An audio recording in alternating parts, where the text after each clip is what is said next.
Another day, another basketball stories na naman ang pagkukwentuhan natin.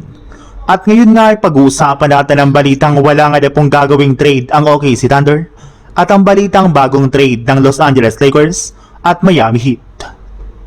Sinabi na nga po ni Shai Gilgeous-Alexander na ipapaubayan na lang naman nga na po niya sa front office ng OKC Thunder ang mga gagawing bagong move ng team sa kanilang lineup ngayong offseason.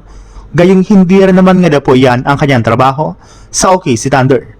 Pero kung siya nga na po ang tatanungin, sa tingin nga na po niya ay wala rin naman nga pong problema sa kanilang kasalukuyang lineup.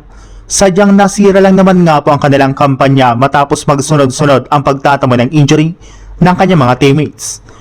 Kaya mas gusto nga po niya na panatilihin ng team ang lahat ng kanilang mga players ngayong offseason. Kaya wala nga na po sila ditong dapat tanggalin o i-trade sa mga susunod na linggo. Kayang-kaya para naman nga po ng kanilang kasalukuyang lineup na makapag-compete sa kampyonato next year basta't maging healthy lamang dito ang lahat ng kanilang mga players. Ibig sabihin, asahan na nga po ninyo na walang malaking trade o move na gagawin ang OKC Thunder sa pagsisimula ng free agency at maging ng trade season. Sa ibang balita naman, sinigurado na nga po ng general manager ng Lakers na si Rob Pelinka na gagawa talaga ang kanilang kupunan ng trade as soon as possible ngayong offseason.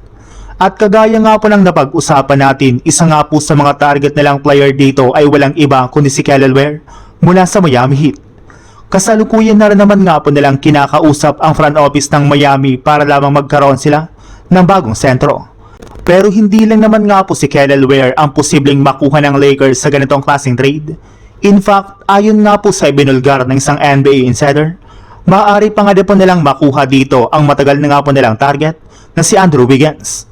Kapag naituloy nga po nila ang kanilang trade sa Miami Heat ay sigurado nga po na makakabuo sila ng isang bagong starting lineup na bubuhin ni Luka Doncic, LeBron James, Marcus Smart, Andrew Wiggins at si Kelly Ware na mas magiging competitive na sa Western Conference.